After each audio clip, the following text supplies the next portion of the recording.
પ્રાંતિજના શ્રી મહાલક્ષ્મીબેન કાશીનાથ બાલ મંદિરમાં તારીખ 11/6/2012ના રોજ પ્રવેશોત્સવ કાર્યક્રમ યોજવામાં આવ્યો હતો। પ્રાંતિજના શ્રી મહાલક્ષ્મીબેન કાશીનાથ બાલ મંદિરમાં 70 જેટલા નાના ભૂલકાઓને કુમકુમ તિલક કરી મોં મીઠું કરાવી પ્રવેશ આપવામાં આવ્યો હતો।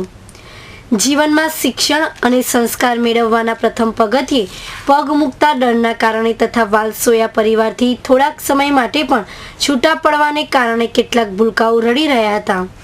બાલ મંદિરના આચાર્ય મંદાબેન જોશી, શિલ્પાબેન પ્રજાપતિ, મિત્તલબેન દરજી તથા અન્ય બહેનો ભૂલકાઓને પ્રેમથી સમજાવી વર્ગમાં પ્રવેશ કરાવી રહ્યા હતા। પ્રાથમિક તથા માધ્યમિક શાળાઓમાં પણ નવા સત્રથી શરૂઆત થઈ રહી હોય નાના બાળકો school bag, water bag, lunch box વગેરેનો ભાર લઈ ભાર વિનાનું ભણતર મેળવવા જઈ રહેલા નજરે પડતા હતા।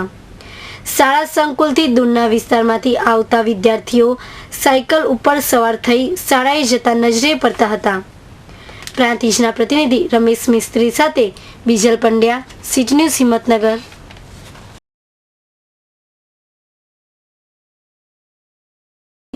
પ્રાંતિજના શ્રી મહાલક્ષ્મીબેન કાશીનાથ બાલ મંદિરમાં તારીખ 11/6/2012ના રોજ પ્રવેશોત્સવ કાર્યક્રમ યોજવામાં આવ્યો હતો। પ્રાંતિજના શ્રી મહાલક્ષ્મીબેન કાશીનાથ બાલ મંદિરમાં 70 જેટલા નાના ભૂલકાઓને કુમકુમ તિલક કરી મોં મીઠું કરાવી પ્રવેશ આપવામાં આવ્યો હતો। જીવનમાં શિક્ષણ અને સંસ્કાર મેળવવાના પ્રથમ પગથિયે પગ મૂકતા ડરના કારણે તથા વાલસોયા પરિવારથી થોડાક સમય માટે પણ છૂટા પડવાને કારણે કેટલાક ભૂલકાઓ રડી રહ્યા હતા।